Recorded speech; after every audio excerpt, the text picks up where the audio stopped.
कि इस video lecture में हम बात करने जा रहे हैं 12th class chemistry chapter number 1। इस वीडियो लेक्चर में ना सिर्फ आपको लेक्चर डिलीवर किया जाएगा बल्कि इस लेक्चर डिलीवर के साथ साथ आपको एमसीक्यूज और उस टॉपिक के जितने पॉसिबल शॉर्ट क्वेश्चन बन सकते हैं वो भी बताए जाएंगे।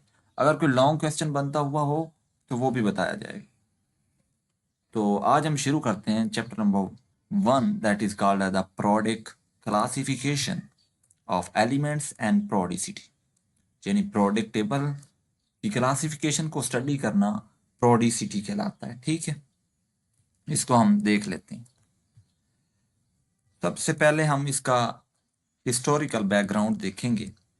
इस चैप्टर का हिस्टोरिकल बैकग्राउंड है क्या, इसमें साइंटिस्ट कहते क्या। हिस्टोरिकल बैकग्राउंड में वो कहते हैं the early history of ideas leading up to the product classification of element is fascinating but will not be treated in detail। उनको डिटेल में एलिमेंट को क्लासीफाई नहीं किया गया था। Those who made memorable contribution in this field are, इनमें जो यादगार कंट्रीब्यूशन है toward the product classification of element वो कौन कौन से साइंटिस्ट हैं। अल राजी थे, डोब्रेनर थे, इसके बाद न्यूलैंड थे और मेंडलीव थे। ठीक है, ये याद रह जाएगा आप लोग। नेक्स्ट है जी, अल राजी क्लासिफिकेशन सिस्टम क्या थी। Al-Razi classification system was based upon the physical and chemical property of substance। ठीक है, नेक्स्ट आ जाते हैं scientist Dobereiner. Dobereiner is a German chemist in 1892 arrange then known the element in the groups that is called as the triad, यानी element को 3 group में arrange किया। यानी 3 एलिमेंट को अगर हम अरेंज करेंगे तो फर्स्ट वाले का और थर्ड वाले का जो एटॉमिक मासेस है उसके एवरेज एटॉमिक मासेस जो है वो सेकंड वाले एलिमेंट का आता है। इस तरह से उसने ट्राइएड की फॉर्म में एलिमेंट को अरेंज किया। किसने? डोब्रेनर ने। As each contain 3 elements with similar properties. Next scientist आ गए Newland. Newland who was an English chemist, जो कि इंग्लिश केमिस्ट थे इन 1864 1864 में।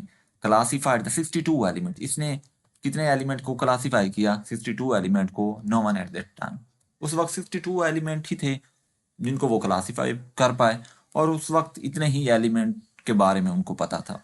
In order of increasing order of their atomic masses, उन्होंने क्या किया, सॉरी, उन्होंने 62 एलिमेंट को अरेंज किया on the basis of atomic masses. आज का जो प्रोडक्ट टेबल हम देखते हैं वो एटॉमिक नंबर की बुनियाद पे अरेंज है और टोटल उसमें 188 यानी 118 एलिमेंट है। लेकिन उस वक्त 62 एलिमेंट थे और उसको न्यूलैंड ने एलिमेंट को अरेंज किया on the basis of atomic masses. यहाँ तक याद रह जाएगा। नेक्स्ट है ही नोटिस दैट, उसने नोटिस किया कि every 8 element has some property in common with the first one। इसने नोट किया कि हर 8वां एलिमेंट उसकी केमिकल प्रॉपर्टी फर्स्ट 1 एलिमेंट के साथ मिलती जुलती है। ठीक, आगे the principal on which this classification is based upon, इस प्रिंसिपल के ऊपर जिसके ऊपर इसने क्लासिफिकेशन दी थी उसको लॉ ऑफ ऑक्टिव्स का नाम देते हैं, यानी 8 element, law of octaves.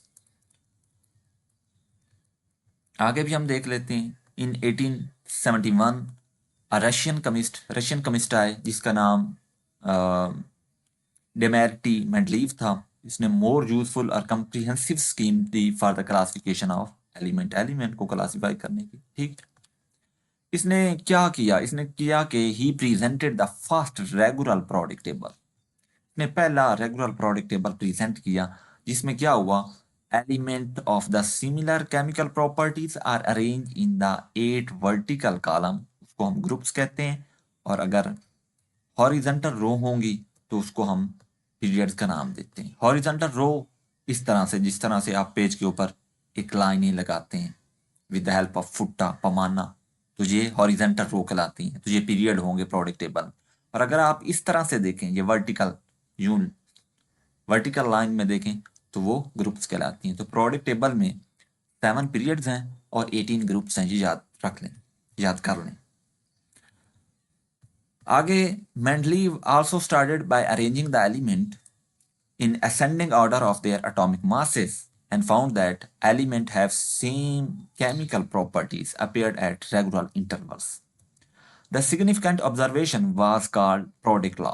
Mendeleev left some gap, Mendeleev ने कुछ गैप लेफ्ट कर दिया, छोड़ दिया प्रोडिक्ट टेबल में कुछ एलिमेंट के लिए जो उस वक्त डिस्कवर नहीं हुए थे, which had not yet been discovered, जो उस वक्त डिस्कवर नहीं हुए। By considering their position in periodic table, उसने प्रोडक्ट टेबल में उनकी पोजीशन छोड़ दी, कहा कि यहाँ पे कुछ न कुछ एलिमेंट आते हैं जो कि उस वक्त डिस्कवर नहीं हुए थे। He predicted the properties of these elements, इस उन्होंने इन एलिमेंट की प्रॉपर्टीज को प्रिडिक्ट किया। फॉर एग्जांपल कि ये एलिमेंट वहां पे आ सकते हैं। For example germanium was not known at that time, उस वक्त जर्मेनियम का पता ही नहीं था, डिस्कवर ही नहीं हुआ था। उसने प्रिडिक्ट किया कि हो सकता है वहां पे, यहाँ पे मैंने गैप छोड़ा है, वहां पे जर्मेनियम नहीं आना था। But Mendeleev was confident that this element must exist, Mendeleev को ये पूरा पूरा यकीन था कि ये एलिमेंट कहीं ना कहीं पाया जाता है, एग्जिस्ट करता है germanium. He predicted it's property, इसने इसकी प्रॉपर्टी को भी प्रिडिक्ट कर दिया, कि यानी इसकी प्रॉपर्टी के बारे में बता दिया और जर्मेनियम एलिमेंट के बारे में बता दिया कि जो कि गैप उसने छोड़ा प्रोडक्ट टेबल में। अ फ्यू ईयर लेटर, चंद साल बाद ये बात चलती रही, germanium was Indeed discover, germanium फिर डिस्कवर हो गया चंद साल बाद मेंडलीफ के बाद। And remarkable agreement was found with in the Mendeleev prediction, जिस तरह से मेंडलीफ ने प्रिडिक्ट की थी उस तरह से हमारे पास वो जर्मेनियम डिस्कवर भी हो गया और उसकी वही प्रॉपर्टी थी। ये था आज का हमारा लेक्चर। अब जो आज का मैंने लेक्चर आपको हिस्टोरिकल बैकग्राउंड के बारे में दिया है, कुछ साइंटिस्ट के बारे में, आज हम इसके बारे में एमसीक्यूज भी देख लेते हैं और साथ साथ में पॉसिबल शॉर्ट क्वेश्चन भी देख लेते हैं जो बनते हैं। देखें जी, यहाँ पे हमने बना रखे हैं आपके लिए। तो यहाँ पे देखें, which among the following first classification substance based on their physical and chemical property, Mendeleev, Dobrener, Al-Razi, Newland, Al-Razi, ठीक है, अभी हम पढ़ के हैं। नेक्स्ट है Dobereiner classification of element was based upon, Dobereiner का classification triads of element with similar property पे था। तो ऑप्शन नंबर सी आ जाएगा, triads of element with similar property.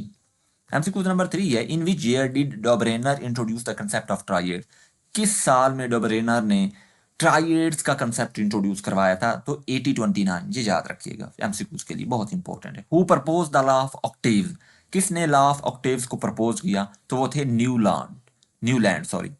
तो ये एमसीक्यूज नंबर सी इसका ऑप्शन है, सॉरी। तो आगे question number 5, according to the Newland law of octaves every 8 element has similar property to the third element, fifth, first element या 10th element. तो octaves की जो प्रॉपर्टी, हर 8वें एलिमेंट की property पहले वाले एलिमेंट से मिलती थी, तो फर्स्ट एलिमेंट, जो ऑप्शन नंबर सी इसका करेक्ट है। आगे एमसीक्यूज नंबर 6 पे चलते हैं और फाइनल लास्ट एमसीक्यूज है इस टॉपिक में से, इतने ही बने हैं। How many elements did Newland classify using the law of octaves, तो उसने 62 एलिमेंट को, जो उस वक्त उन्हें पता था कि 62 एलिमेंट हैं, उनको उसने अरेंज किया था on the basis of atomic masses. ये हम पढ़ चुके हैं, ठीक है। शॉर्ट क्वेश्चन कौन से पॉसिबल बन सकते हैं, ये देखें, 7 शॉर्ट क्वेश्चन इसमें से पॉसिबल बन सकते हैं। पहला, what was the basis of Al-Razi classification of element, तो Al-Razi classification of substance based upon the physical and chemical property. Question number 2 है, what is Dobereiner triad, Dobereiner triad is the group of the 3 elements with similar property where atomic weight of the middle element is approximately average of their two, जैसा कि मैंने आपको बताया। Question number 3, explain the Newland law of octaves, तो Newland law of octaves state ये कहता है कि when the element are arranged in the increasing order of their atomic masses, every 8 element has the property similar to their first one। तो ये था Newland law of octaves। Question number 4, in which year did Newland propose the law of octaves, तो Newland propose the law of octaves in 1864, ठीक है, यहां तक clear. Question number 5 short question, how many elements were known at the time of Newland classification, 62 element were known at the time of classification, ये हम पढ़ चुके हैं। Question number 6, what is the significance of Dobereiner triads in the development of product table, तो Dobereiner ट्राइएड्स were an early attempt to group the elements with similar property and highlighted the product nature of the element property, तो ये इसका correct answer बनता है। Last में एक छोटा सा क्वेश्चन है, question number 7, name the scientist mention in the earlier history of the product classification of element, Al-Razi, Dobereiner, Newland and Mendeleev, ये साइंटिस्ट थे। आई होप कि आपको लेक्चर समझ आया होगा। मिलते हैं नेक्स्ट वीडियो के साथ, तब तक खुदा हाफिज, अल्लाह हाफिज।